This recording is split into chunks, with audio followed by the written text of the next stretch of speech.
There are a handful of images that periodically make the rounds on the internet because they're so shocking and horrible looking that most people assume they are fake, but they're not. Today, I'm going to tell you a wild story that is the background to one of those photos. And then at the end, I will show you this totally bizarre and shocking photo. But before we get into that story, if you're a fan of the strange, dark, and mysterious delivered in story format, then you've come to the right place because that's all we do, and we upload once a week. So if that's of interest to you, please wire the like button's bedroom lights to turn on every time the like button gets in bed. Also, please subscribe to our channel and turn on all notifications so you don't miss any of our weekly uploads. Okay, let's get into today's story.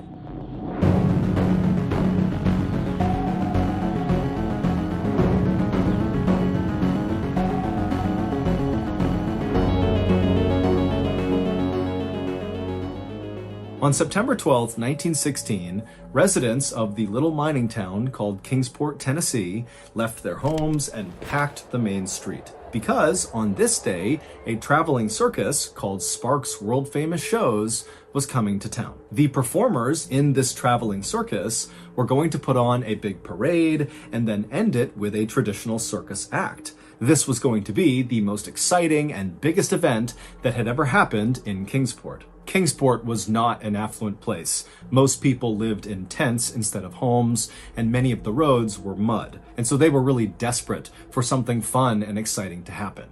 By around noon, all the residents who were lining the main street began hearing the sound of music off in the distance. And then from around the corner came clowns who were banging cymbals and blowing on kazoos. And then there were acrobats and dogs painted different colors. And there were men juggling and walking on stilts and walking upside down. There were horses and lions and trained sea lions. I mean, this parade was a total spectacle, and the residents of Kingsport loved it. They were screaming and cheering with excitement. But the most exciting part of this parade were the elephants. There were 5 of them, and they were at the front of the parade, and they each had their trunks wrapped around the other elephant's tail. So they were walking in a line. And the elephant at the very front of these 5 elephants was very clearly the star of the show. Her name was Mary, and the owner of the circus, whose name was Charlie Sparks, advertised Mary as being the largest living land animal on Earth. She weighed more than 5 tons, which is 10,000 pounds,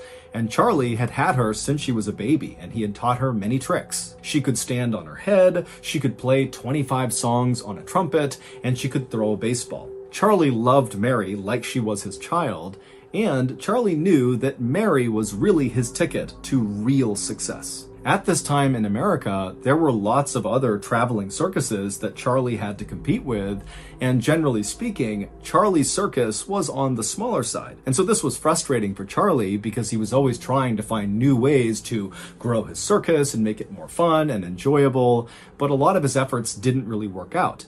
However, he at least had Mary, who always seemed to draw a crowd. And when Mary walked down Main Street of Kingsport, everybody was totally amazed by her, and they were totally jealous of the man on her back who got to ride her.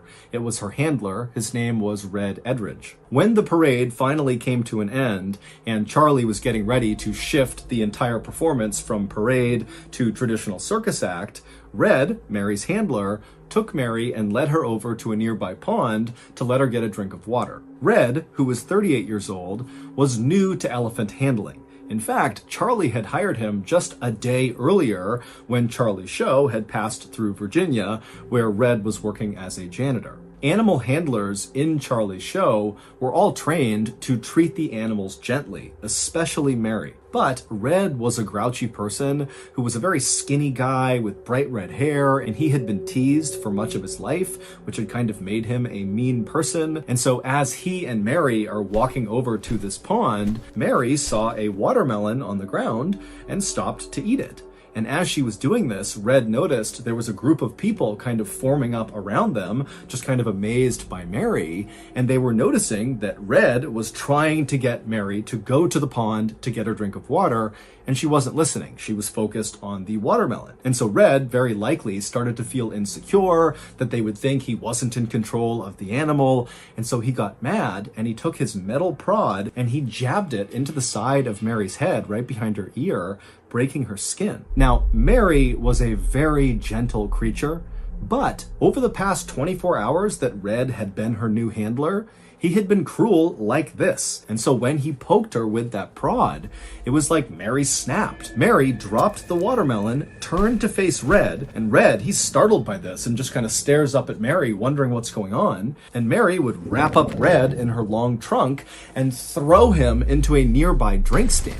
At this point, the crowd of children and other people from Kingsport who were watching Mary started to scream and run away. And Mary, she was not done with Red, who was now groaning and rolling over onto his back. Mary walked over to Red, and then she got up on her hind legs and came crashing down directly, all 10,000 pounds of her, onto Red's skull, killing him instantly. Charlie heard all this commotion over near the pond, and he ran over and he found Mary looking totally terrified. And so he began to comfort her, and then he noticed on the ground next to her was Red's mangled body. And around this time, the townspeople who had run in fear had now come back, and they saw what Mary had done. And instead of being scared of Mary, all these townspeople got angry and began screaming at Mary the elephant, "Murderer! Murderer!"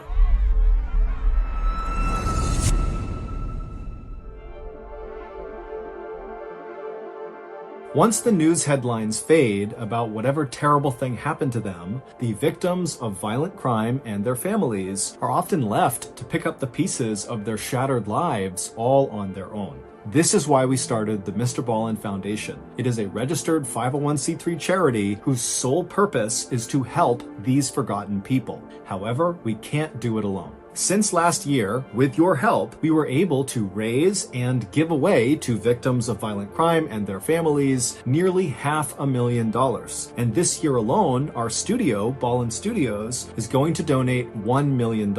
And to be clear, the MrBallen Foundation does not make a profit. Zero. Meaning 100% of your donations to the foundation go to the cause. Not to overhead, not to salaries, nothing. It's just the cause. So if you're looking for a highly transparent, very active charity that is just trying to do the thing we say we do to support victims of violent crime and their families, then look no further than the MrBallen Foundation.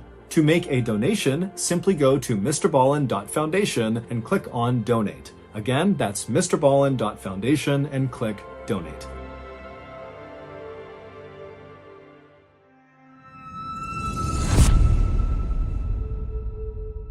This was, of course, a worst-case scenario for Charlie, just from a business perspective, because Mary was the star of his show, and she had just very publicly killed her handler. In the hours after Red's death, news of murderous Mary began spreading around town and to other towns nearby, and before long there was a mob of people trying to kill Mary who had to be held back, and then also the sheriff of Kingsport at some point came up to Mary and fired his gun at her, but Mary was so big and her skin was so tough, the bullets did not penetrate. Also, within hours of Red being killed, the town that Charlie and his circus were supposed to go to next sent word that they were not allowed to come if Mary was going to be with them. Charlie knew that at this point, even though Mary had been the star of his show, that if he didn't get rid of her, he would be out of business. He'd be financially ruined. However, he loved Mary. She was his oldest and most loyal partner, and he couldn't imagine giving her up. But Charlie was also very ambitious, and he had a whole crew of people in his circus that depended on doing these shows to make a living. And so, on the night of Red's death, Charlie would lay awake all night just thinking about what he was going to do. And by early the next morning, Charlie had come up with a plan. Charlie ordered his entire circus to pack up and get back on the train. They were going to head to the next town called Irwin. And Charlie said, once they got there, they would put on a show that no one in the world had ever seen before. Sparks' world-famous shows arrived in Irwin at about 10 a.m. that day, and immediately all the performers began setting up for this big show, which again would start with a parade, followed by a circus act, and then a grand finale. Now, Irwin was already packed by the time the circus actually arrived, because news of what Charlie had planned for this grand finale had reached Irwin and the surrounding towns, and so everybody had flooded this town to see it. At midday, Charlie's team was ready, and they began the parade, but Mary was not a part of the parade. Instead, she was chained up inside of the main circus area where the circus act would take place after the parade ended. And when the parade ended, it put on the circus act right around Mary, but Mary was not unchained. She was left in the middle of the circus, just kind of standing there, not sure what to do. She kind of swayed around with the music and trumpeted a few times, but she was confused and no one really knew what she was doing there. And then finally, the main circus act came to an end, and most of the performers went back into their tents. And at this point, all of the crowd who had been watching this circus began making their way over to the railroad yard. At the same time, Charlie and several of the animal handlers came out and grabbed the 4 other elephants who were not chained up, and they went over to Mary and they unchained her, and then they formed all the elephants up in a line, with each of the trunks connected to the tail of the next elephant. And they marched all 5 elephants over to the railroad yard, where now there was a massive crowd that also included the press, who had shown up with their cameras ready to capture the grand finale. Charlie led Mary and the other 4 elephants onto the railroad tracks, which were up on this embankment, and once they got up there, Charlie halted the other 4 elephants and sent them away with their handlers, and left Mary all alone on the railroad tracks. And at this point, as Charlie is consoling her, one of the circus performers came over and chained Mary's back legs to the railroad tracks.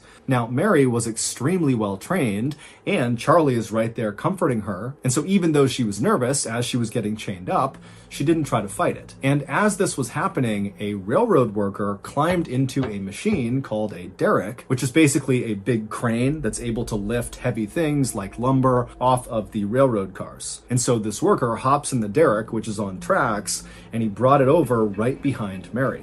And so once the derrick was in place, and once Mary was securely fastened to the tracks, another worker climbed up onto the crane of the derrick, so the actual arm that was jutting out over Mary. This worker climbed up on top of it, and he grabbed the chain that was dangling off of it, and he jumped onto Mary's back, carrying this chain, and he looped it around Mary's neck and secured it, and then jumped off of Mary. At this point, Charlie, who was still holding on to Mary's trunk and comforting her, gave her one last embrace, and then turned away from her and walked down the embankment toward the huge crowd, who had now gone totally silent, sensing the grand finale was about to start. Once Charlie reached the crowd, he turned around to face Mary. He signaled the railroad worker in the derrick, who then pulled a lever inside of the derrick. At this point, the only sound that could be heard across the whole railroad yard was the sound of this chain that had just been activated slowly being retracted by the derrick. And so as it was pulling Mary up off the ground by her neck. And so as it tightened around Mary's neck, and she realized she couldn't go anywhere because she's anchored to the tracks by her back legs, she began to panic, and she kept looking over at Charlie and trumpeting, trying to get someone to help her, but no help came. And eventually the derrick tightened so much that it lifted Mary's front legs off the ground, and her back legs were still on the ground. And so with one last look over at Charlie, she let out a trumpeting call, and then her back legs left the ground, and she went silent. And she was hung there until she died. Mary's public execution was Charlie's big grand finale to this show. He had killed off this murderous elephant in an effort to appease the masses and save his circus business. And it did work. His circus continued to grow for a number of years. I mean, lots of people were interested in coming to see whatever he was doing because of the infamy around Mary. But after killing Mary, Charlie was never the same. He would actually retire early and then die in 1944. Today, Irwin, Tennessee is still known as the town that hung the elephant. So that's going to do it. If you enjoyed today's story, be sure to check out our podcast. We have over 100 episodes. Many of them are exclusive to the podcast, so you can't get them on YouTube. The podcast is just called the MrBallen Podcast, and it's available exclusively on Amazon Music.